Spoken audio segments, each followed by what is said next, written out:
yay, I already made a good choice.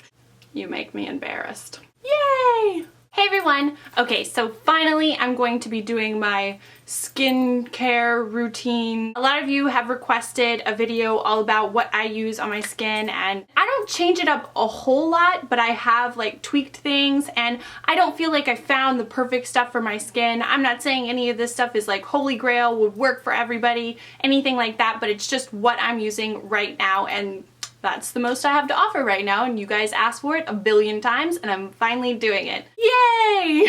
That's how it feels. First up, just a few things about my skin. I'd say I have kind of a combination oily skin type, but I do have dry patches from time to time. But I think things like that are more caused by treatments and products and things like that. So it's not like my skin type that it's dry, but sometimes I do have to compensate for the dryness. So I have all skin types.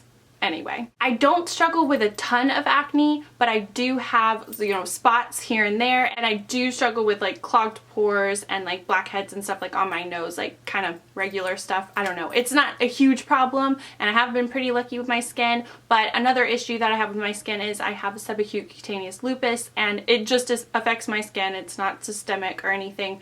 But that means that I have to be extra super careful about being in the sun, and I always have to be on top of SPF and stuff like that. So that's part of the routine. Almost everything I have to show you today is drugstore. There's only one thing that is actually a prescription. So I don't know, I was a little bit iffy about including it, but it is what it is. I use it, so I might as well. First off, for cleansing, I typically just use this one. It's the CeraVe Foaming Facial Cleanser for normal to oily skin. Helps repair and restore protective skin barrier.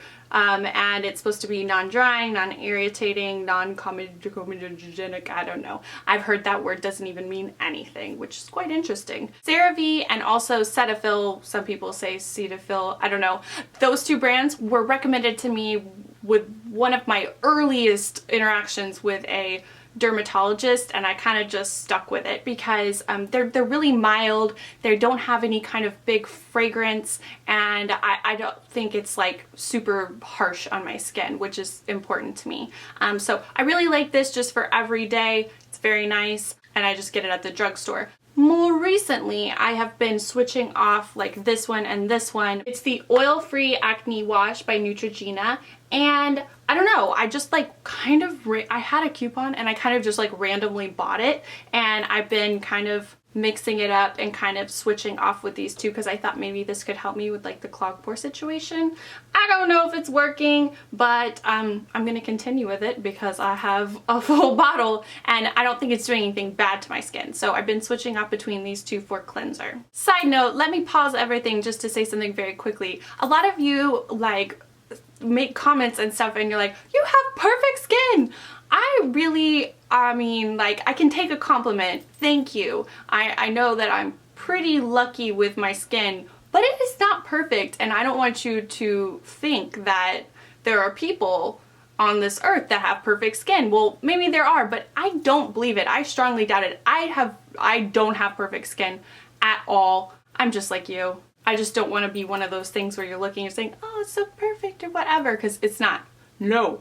No. I don't know if that was necessary. I just felt the need to say it.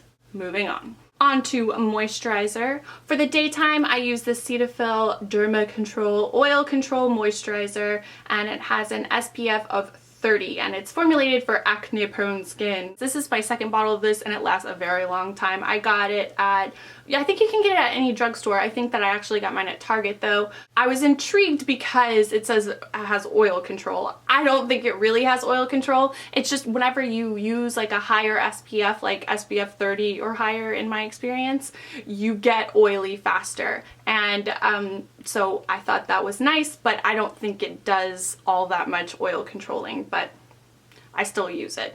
SPF 30 makes me happy. For the nighttime, I use CeraVe PM Facial Moisturizing Lotion for normal to dry skin. I just use this one at night after I take off my makeup and I'm going to bed, just because you don't have to necessarily use SPF whenever you're in the dark sleeping. So it's nice. The consistency is good. It's not too greasy. There's no fragrance. Neither of these have fragrance, and That's what I like. For an eye cream, I use the Olay Regenerist Eye Lifting Serum. I've been using this for a few months. I think this is my second or third one. It is a tiny baby little pump, which makes me mad because it's pretty overpriced. I get it at the drugstore, but it annoys me how much it costs because it's so tiny and it comes in this large box. Don't you hate that? It's like getting 3 chips in a bag and it's like this big a bag and you're like, really? This is all air? Why? A lot the same as this product. Also, another thing that annoys me, oh wait, let me first tell you, I like this as an eye cream. I use it in the morning and at night. I read about it on Beautypedia. She recommended it. And then I also asked my dermatologist if she knew of any drugstore eye creams that she would suggest for me. And this was one of them. So I was happy because I already had it. I was like, oh yay, I already made a good choice. And back to the thing that annoys me, you get to the end, but you know there's more stuff in there and I don't want to like cut into it. I could totally cut into it, but you can't like screw off the top to see if there's any more product in there. I mean, please. Maybe I'll just cut into it. I like it either way. The last product I have to share with you is my treatment product, and I just use this as a spot treating thing. It's called Epiduo and it is a prescription product. I got it from my dermatologist and it works for me. So the moment I notice that something is coming up, I'll put some of this on there and keep reapplying like twice a day or whenever I can. I had some samples and my friend at work, she was like, we were talking about skincare stuff and I was recommending this and I said, oh, well, I'll just give you one of my little baby samples that my dermatologist gave me, and it didn't work for her. So I know for a fact that it doesn't work for everyone, but it does work for me. It does dry out the spot, but it also makes the spot go away or like stops it from growing larger and larger. It has a pump. This is probably gonna last me for the next 25 years. You really only need like this much and you can use it on like all the little spots on your face. Very nice. Have you ever seen the commercials on TV for these? It makes me like embarrassed that I'm talking about it in a YouTube video. But it is what it is. It works for me and I like it. Alright, so that's everything that I consistently use in my skincare routine. If you guys have any questions or suggestions or whatever, I'm always happy to hear from you guys. Comment down below. You can also hit me up on Facebook or Twitter, Instagram or Tumblr or Google+. I'm everywhere all the time and it's LeighAnnSays absolutely everywhere, and I'll put those links down below as well. And I will put a list of all the products that I mentioned. It was only like 6 things, but you know, why not? If you haven't subscribed to my channel, please do. I would be so honored. And if you're already subscribed, thank you, thank you. And as always, thank you so much for watching and I'll see you guys next time. Bye everyone. It does, I don't know. I don't like how hot it is in here. I am getting so hot. I should say what it's called. Feels good to do something like that. Not gonna lie. You know that sound when they're coming back from the commercial and it's like, it does not sound like a chicken. I just sound like a chicken. I don't even know I'm trying to do this. True life. And the next one I put down was cops. I love cops. It is just like, ever since I was little, I love cops. Like I went through some painful feelings whenever I heard that it was being canceled.